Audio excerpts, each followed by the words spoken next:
Alexander Isak out, Sesko in, Ramsdale in, Big Yas back on Tyneside, and one of the worst shirts I've seen Newcastle United ever produce. Yes, guys, how's it going? Welcome back to Toon Tuesdays, your weekly roundup of Newcastle United news. There is so much going on at the moment, so we're going to get straight into it. Subscribe if you haven't already. I think I'm like 50 subscribers away from 50,000, which is insane. And we are going to smash through this video, 10, 12 minutes, and try and get through the lot of it. So as I say, grab a cup of tea, grab a pint, whatever you need to try and chill your brain, and we'll get cracking with the talk on Alexander Isak. So yes, reports are that Big Yas, chairman of Newcastle United, chairman of the PIF, is back on Tyneside and will be personally dealing with the Alexander Isak situation. Reports are that he is not happy with the summer transfer progress of Newcastle United. I'm not sure how he worked that out. I'm not sure how it took him that long to get himself to Newcastle, to be honest, because this isn't just something that happened overnight. This is something that has been poor throughout the entire transfer window. And now reports coming out to say that Alexander Isak has agreed terms with Liverpool. A 5-year deal and shouldn't be a problem for the player, which, you know, I could agree terms with Liverpool without even talking to them. Yeah, 300k a week, please, and 5-year deal. Thanks very much. So, yeah, make of that what you will. Is that the agent of Alexander Isak talking to, you know, someone at Liverpool? Probably. And it's clear that he's been fighting for that move for a while. So it's unlikely that should it happen, that there would be any issues with Alexander Isak and those personal terms. However, at the time of recording, we are still yet to receive a bid from Liverpool. And this is something that we've talked about for some time now. Fair enough, Isak is having a wobble, isn't going on the tour, isn't training, sat at home, you know, on the Xbox, whatever the hell he's doing, waiting for this Liverpool bid. You know, who's to say the Liverpool bid even comes in? Reports are he's turned down 600 grand a week from Saudi Arabia. Chelsea aren't in for him, Arsenal aren't in for him. They've all bought their players. It's literally just looking at a Liverpool side going, are you going to place a bid? And if I was Liverpool, why would I pay the 150 million that Newcastle are asking for? Because at the minute, Newcastle are sat there with a player who doesn't want to be there. There's no other teams coming in for him. If I was Liverpool, I would go, yeah, 100 million, 90 million. You know what? Why push the button and go, yeah, 100 million, get it done, let's get going. That's 150. They're going to come in low, they're going to take their time with it, and the question is just whether Newcastle accept that deal or not. And I think Big Yas being on Tyneside, well, I was going to say it's probably not what Alexander Isak wants, to be honest. He's come back to sort this situation out, and I think likely tell Isak, get your arse in gear and get back to training, because there's no guarantees you're leaving this football club. The Premier League starts 2 weeks on Saturday. Like, what are the guarantees that this deal, even if Liverpool did come in, that it could actually be sorted in time for the start of the season? Fair enough, the summer window goes on longer, but there's no guarantees it can actually be done in time. I think Isak's really shot himself in the foot here. I appreciate he's pushed him, he's made this kind of big motion to try and push the move, but the move's not guaranteed. And as I've said, even if Liverpool did come in for a bid, after Newcastle have said no, what's to say they're going to say yes this time? And for me, personally, really trying not to cut my nose off to spite my face, I think we should let Isak go. However, it still needs to be at the price that suits us. It would not surprise me one bit if Newcastle said, look, it's 150, otherwise, Isak, get your boots on and play. I don't know if I want that, you know, I don't know if I want us, like the fans. I'm not happy, you know, I'm not going to sit here and say that I'm going to boo him when he plays. He'll probably score a hat-trick the first game, and I'll be like, oh, I love you, Isak, again. But the point stands is that pretty miffed, you know, he's dug his heels in, he's not with Eddie Howe, Eddie Howe's getting scrutinised left, right and centre despite doing the great job he's done for us, and it's because Isak just didn't fancy it. So, yes. Thoughts and comments on Big Yass heading back to Tyneside. Do you think that's a sign that Isak will go, will stay? The Premier League's around the corner. Like, if Liverpool are going to put this bid in, you know, knowing me, it'll be tonight now that I've done this video. But it would not surprise, but it's got to be soon. Are they waiting on the Diaz money to come through? Like, what is exactly happening here? And let's pretend that Liverpool did put the bid in. All that does is, that's the alarm clock ringing for Newcastle, because we need to buy a striker before we sell him. And the reports are that Sesko is still the man Newcastle are looking at. And that Newcastle have agreed terms with Sesko as well. So the reports are that Sesko wants the move to Newcastle. The two teams that were in for him are Manchester United and Newcastle. He has a gentleman's agreement with Red Bull Leipzig that should a fee of around 70 to 80 million come in for the player, that they will allow him to leave the club. The thoughts were that Newcastle and Manchester United were in for him, but it's thought that Manchester United are actually preferring a move for Ollie Watkins instead, with a lower price tag of around 40 to 50 million. As a Newcastle fan, I'm happy with that. I would rather pay 70, 80 on a 23-year-old striker with a lot more to come than Ollie Watkins, who in fair play will come in and be a top Premier League striker from day one.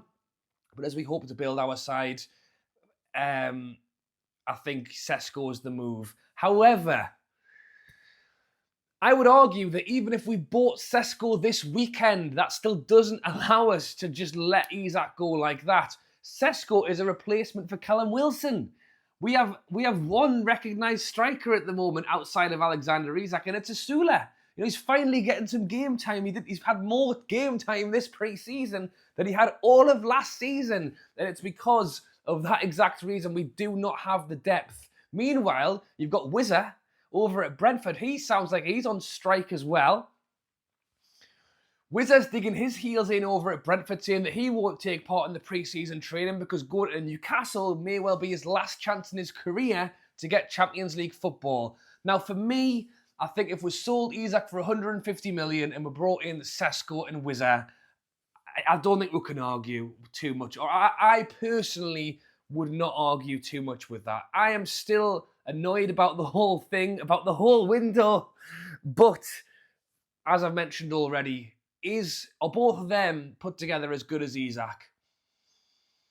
You could argue no, to be honest. But are they better than an Isak who doesn't want to be here, who's going to walk out, you know, kicking his heels, doesn't want to play, end of the season, doesn't want a game because he doesn't want to get injured in case he gets injured and then we can't sell him in the summer? There's so much commotion to come with all of that.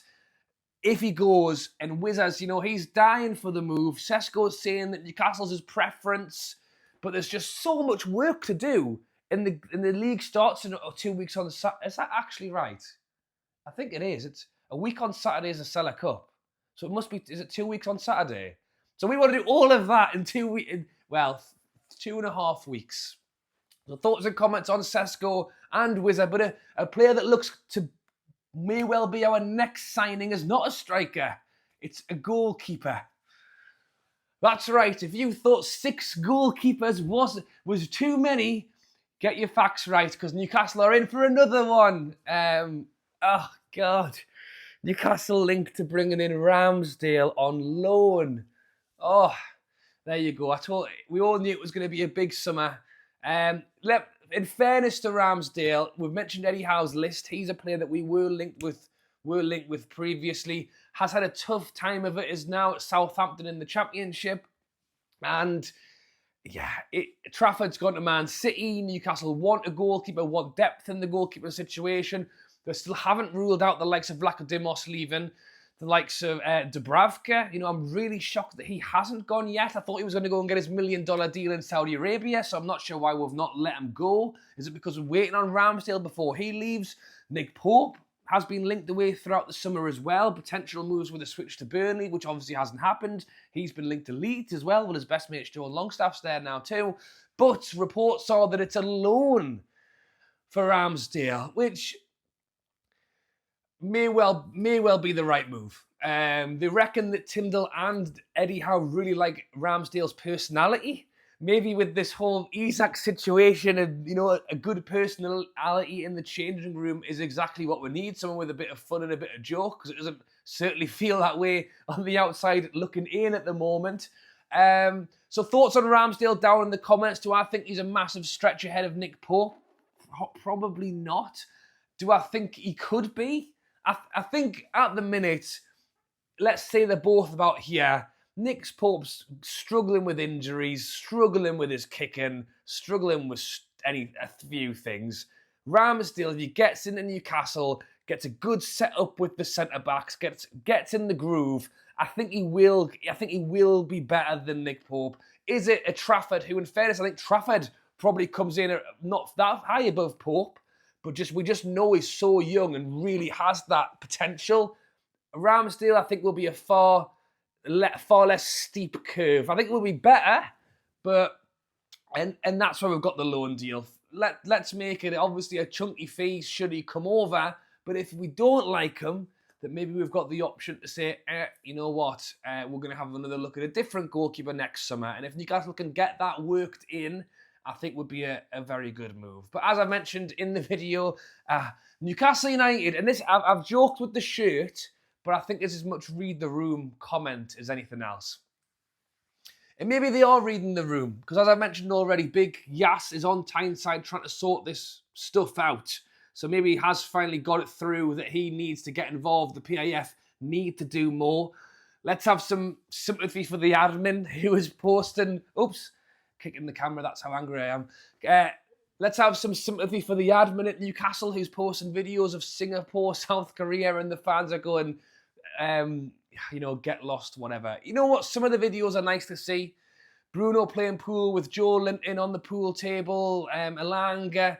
It's good to know the players are out there making the most of it, making the most of the pre-season, getting to see some of the foreign countries, seeing some of the foreign Geordies. But I just feel like releasing the away kit this morning it just felt like really, and the away kit's just such a small portion of it. Where's the training ground that was said that was going to work on straight away? Where's updates on the stadium? There's so many things that is on this big old list. Fair enough, put them all to one side while the transfers is going on. But we've not done that either.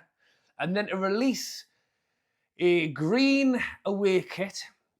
And bearing in mind, this was the green away kit last season. And I would argue it's possibly one of the nicest kits Newcastle has released in the last few years. Massive, massive fan. This year, with Adidas, again, just didn't bother, really. Just a plain green shirt that is apparently the Time Bridge. I don't know what about it is the Time Bridge other than it's green. It is just the laziest marketing ever. We all know it's trying to replicate some form of Saudi kit, Saudi colours to sell to the Saudi masses. Just rock it at this point. And that's the thing. The kit being green, the kit being terrible, and you know what? I'll probably still buy it at the end of the season. But when it's on the discount for £5 at the end of the season, I'll go and buy it then. And look, you know what? If you were a fan of that kit, then please don't let me get in the way of it. It's just the mood of everyone at the minute. If we go and sign Sesko and Wissa, and we announce them both wearing this green Tyne Bridge shirt, I'll buy it, all right? But it's just, for the moment, fair enough, they've got to release the kits, they've got to release the away kits, but to try and tell us that it's based on the Tyne Bridge, it's like, really? Get a grip. Like, we're not daft. It's so frustrating. It's like, they've held off on purpose. I think it's because they were going to announce Alexander Isak in it, and they couldn't do that, so they've had to go and do more photo shoots without them in, and now they've ended up with like the smallest video about like 2 images of Murphy and 1 of Tonali because they didn't have any footage of the shirt. But I think the point for me is trying to see, it's based on the Tyne Bridge. Is that how you're trying to sell us this shirt? Oh, madness. Right, there you go. Hope you guys have enjoyed this week's Toon Tuesdays. I feel like I've somehow managed to do it with a smile, despite what is mostly negative in there. I think that things can turn quick. People are talking about it now, that this is the week for Newcastle, and I really hope that's the truth. The Isak situation, honestly, I do not think the Isak situation's done. I don't think he'll sign a new deal. You know what? After the way it's gone, I don't know if I want him to sign a new deal, but I would totally back Newcastle if they just went to him like, look, you've thrown your toys out the pram, you've tried to make something happen, we're not going to reward you for it. We're going to reward him with the move. Is that a great lesson to teach anybody else at our football club? Oh yeah, if you want your move, you just go and kick your heels and you don't bother going to training. Like that's the absolute opposite of what we want this football club to be, and it really, frustrates me. Which is why, again, cut my nose off to spite my face. Like, that's not the player we want here. Which is why I feel like we should sell, even though it annoys me to let him get what he wants despite doing that. And look, he won us a cup, he got us Champions League, scored in the final. None of that will be forgotten. But just in this moment, it's just not on. Just don't feel like it's on. If we buy Sesko, we buy Wissa, and Liverpool offer 130 million, then I think I'll say, yeah, fine, sling your hook. We've got two players who want to be here, and we'll move on. But doing all of that in time for the window closing, it's just so much going on. And I haven't even mentioned centre-back, centre-mid. Right, there you go. Thoughts and comments on everything discussed there. Fair bit to get through in today's video. I did talk for longer than I planned to. So if you are still watching almost 17 minutes later, drop a like, and as I say, subscribe to the channel. Thoughts and comments on Ramsdale, Isak, Sesko, Wissa. Would you do that? If the opportunity was there to just click your fingers, Isak's out the door, and Sesko and Wissa are in Newcastle wearing their brand new green shirt, drop a like. If that's what you would like to see happen. If you're not, and you'd rather keep Isak, you'd rather stick him in the reserves for a year, and don't let him get what he wants, tell me about that in the comments. Thanks for watching, guys. I'll catch you later.